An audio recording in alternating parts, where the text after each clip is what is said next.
Rob, how did you get started? I bet you was. I can imagine you as a schoolboy player. I bet you was buzzing a little lad there, and people are watching you play. I bet you was everywhere doing things and just. And what at what age did you was somebody pick you up and think, hang on, we've got to get this kid into a football club? Yeah, well, I started about. I was about 10, and my uncle took over.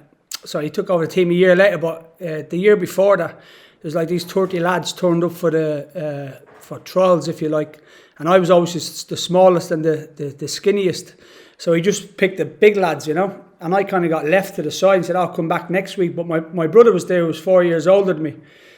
When the manager turned his back, he grabbed me and pulled me around and put me into that squad. So then I started training with them, and then the manager started looking at me a little bit different. Obviously at that stage it was just big lads that he wanted. So I was playing there for a year, and I was playing right back, but I was top goal scorer from right back. I don't know why I was playing right back. And then my uncle took over the team. The following year and moved me straight up front.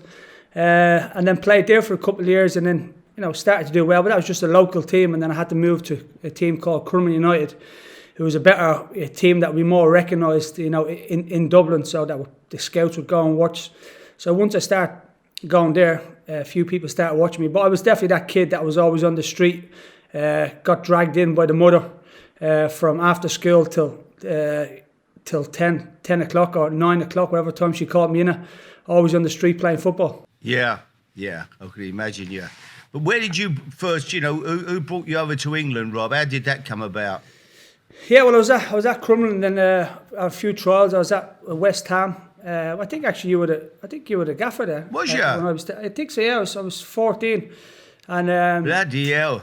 Another one one I've missed, Robbie. Another one I missed. well, I don't think you were watching the games. Another one I missed it.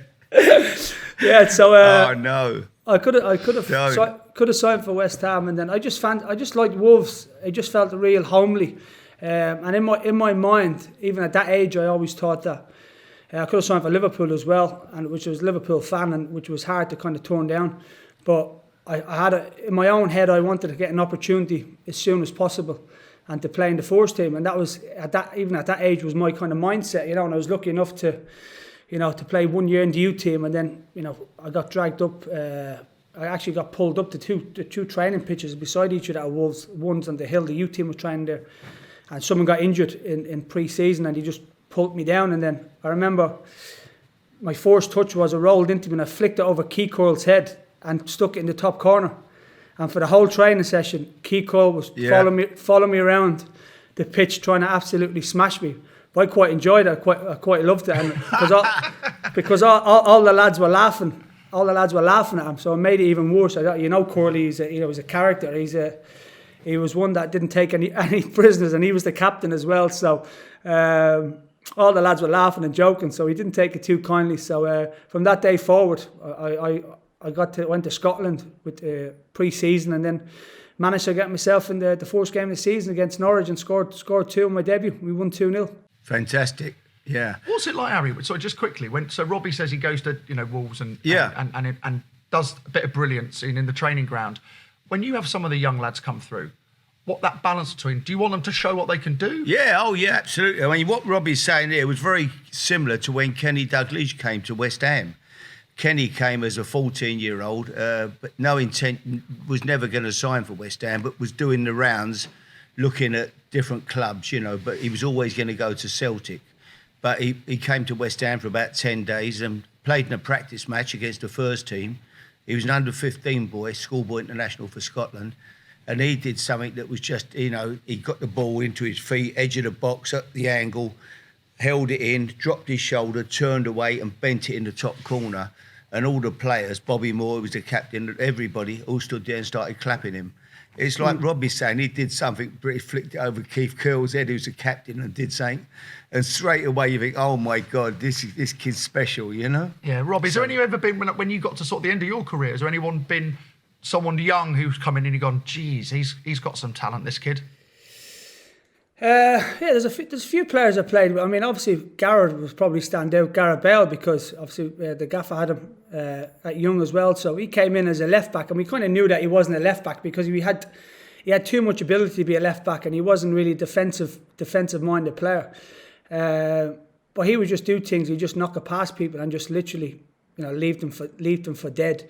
And even though he didn't have the kind of the Joe Cole kind of skill, that kind of would take the mickey out of people, but he just had raw pace, and that you couldn't stop him even at that age. And as he got older, he got more mature, and then I think the gaffer obviously turned him into as a left winger striker, if you like, and that's where he kind of really changed.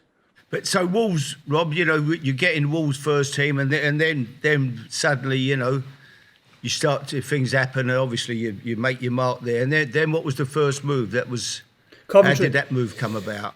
Yeah, it was Coventry. It was Coventry. So there were kind of few teams that monitored me for a couple of years. Aston Villa was one, and them obviously being in the Midlands, and Doug Ellis wouldn't pay the 500 grand extra. So they wanted 6 million. They were only willing to pay 5.5. And Coventry were willing to pay. And to be honest, I wanted to probably go to Villa because they had a bit more players there that I kind of enjoyed playing with. I think maybe Merce was there at the time, a few on Dublin. Really, good players. And Gordon Strachan just called me, and you know what Gordon's like. And I was in my house in Wolves, and he just goes, "Robbie, how you doing? It's Gordon Strachan here. I'd love you to play for me, and I'll make you a millionaire." That was his words. Nothing even got to do. Not even got to do what position you're going to play. Nothing like that. Obviously, I wasn't. That didn't bother me. The money situation, but just his humour and stuff like that, and how he came across, and what he was kind of telling me about where I'd fit into the team with Gary McAllister, Hadji, and Cheapo, and it was kind of exciting. And he just said, "Listen, this is a stepping stone for you, really. So if you come here, for a year and a couple of years and do well, I know that you'll probably move on." So I went there. I was only 19, and it was, I felt comfortable straight away. And then again, my debut was against Derby, and I scored 2. We won 2-0, and it kind of took off from there. But playing with Hadji, Cheapo, Gary McAllister, I learned a lot from Gary McAllister. Was a real joy. Yeah, good team. Yeah, understand. I think we finished in the top 10 or something like that. But it was good achievement for Coventry. This free trade investment app is terrific. If you've ever thought about investing, this is a great way to start and to grow some wealth over the long term. It's so simple, anybody can use it. Come here, I'll show you. You can buy and sell stocks plus ETFs with none of your high commission fees you might get elsewhere. It's commission free and there's no hidden cost. Brilliant for beginners and experts. The free trade app is trusted by over 700,000 investors. Even better, if you register and fund your account via freetrade.io/Harry, you get a free share worth between £3 and £200. Oh yeah, and don't forget that when investing, your capital is always at risk, meaning your investment can go up, but they can also go down. Other charges may apply. Yeah, he's full of enthusiasm, Gordon, as well, wasn't he, as a coach and a manager. And I mean, when you listen to him, it comes through, doesn't it, Gordon Strachan? Yeah, but he was good for you, I'd imagine. Yeah, no, he was good. He understood me, and I was kind of, he used to join in and train. He was probably one of the best players in the training at the time. I think he was like 42 or something.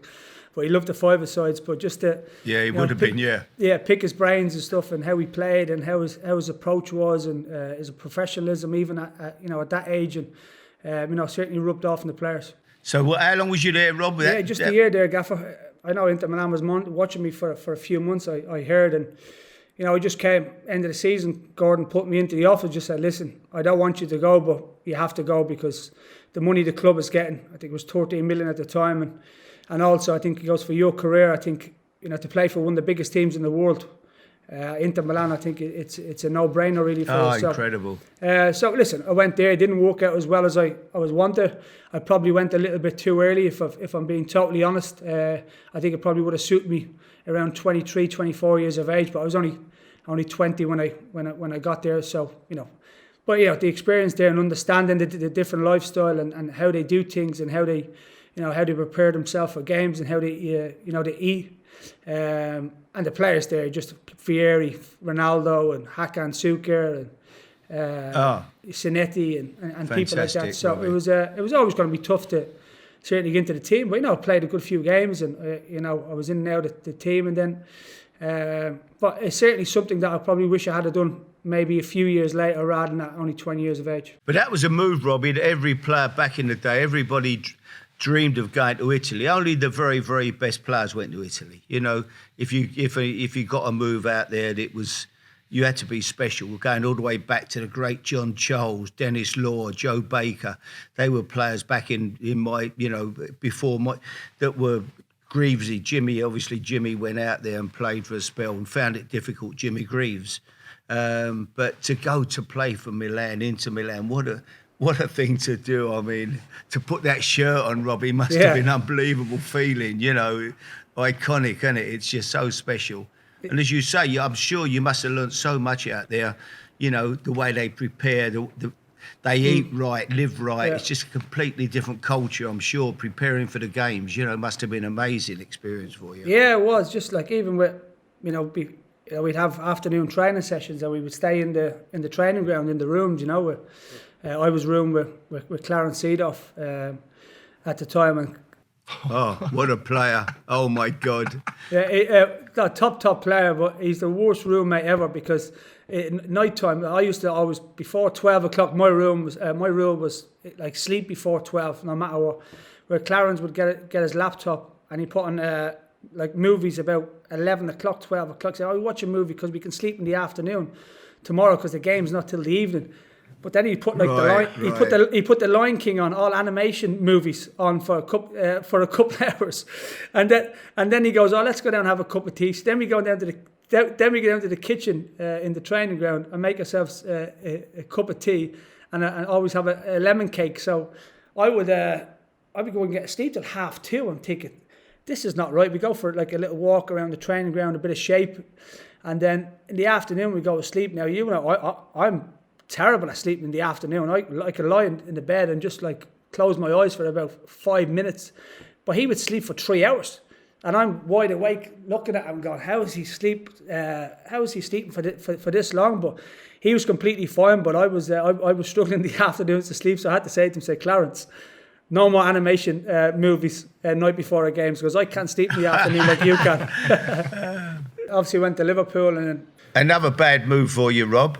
Yeah, it didn't work out. What a move again! I know. Well, I mean, in terms of playing, it wasn't, because I just want to play football. And I don't care who you are. You know what I'm like. I just want to play. And listen, it was great to go to Liverpool, but I went in and I kind of, the first pre-season game, I kind of had you have a feel in yourself. I played on the left wing, and I've never played left wing before. I always drift out there, but I never played there. And I kind of had a feeling then, as the games went on, I was scoring a few goals, and then I'd get left out, and then I'd play, and then I'd get left out, and then I thought the kind of writing was on the wall, really. And then, Rafa likes to play, 2 holders and kind of Stevie as the 10, as an extra midfield player to overload, and then obviously Fernando as the 9. Where I thought was going to be myself and Fernando and maybe Stevie back in the middle, but listen, I can't argue. Not Stevie playing in that 10 because he was superb, and him and Torres had an unbelievable partnership. But of course, it was frustrating because I just want to play football. As I said, I doesn't care where I am. Of course, yeah. Now, when I said another bad move, Rob, I mean it was another great to play. Leeds. No, it's an unbelievable team. Oh my God, Rob. It's just been an incredible journey, isn't it? The clubs that you've played for have just been. I don't think there'll be many players around who could beat that, really. Yeah. I don't think you will see that nowadays, really. You won't see someone go from good club to big club. That just doesn't happen anymore, does it? Well, I suppose in Robbie's case, people always knew they're going to get value for money, aren't they? They're going to get, what he brings. So there's always going to be enough. Some players go somewhere, don't have it off, and people go, I don't fancy him, really. And they sort of, that's the end of their big moves, But Robbie just kept getting big club after big club. And then, so it was fantastic for him, really. But and Rafa, how was Rafa? Was he... He was interesting guy. Yeah. He wouldn't be one to put his arm around you. I'd be like, after I scored 2 goals against, I think it was West Brom, and then I played really well. 2 goals I scored was typical of my goals movement and getting in behind. And, you know, on the Monday morning, he pulls me into the office and said, "Oh, I know the paper said, the press said that you got man the match, but I don't think you did." I went, "Oh, okay." And he goes, "I want to show you some clips with the video guy."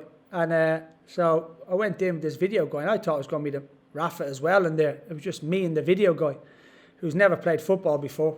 And he was showing me some clips and telling me about my movement and trying to tell me what to do. And I was like, I thought I found that a bit, my God. A bit Oh, weird, my God. a bit weird. So I just said, "Can you show me my 2 goals that I scored?" And he showed me the 2 goals. And where did them 2 goals come from? And he went, "Movement." I said, "Thank you," and walked out. Didn't play after that. But Robbie, listen, really great talking to you, mate, and look forward to seeing you. Appreciate it, Gaffer. Great to see you. Hopefully see you soon.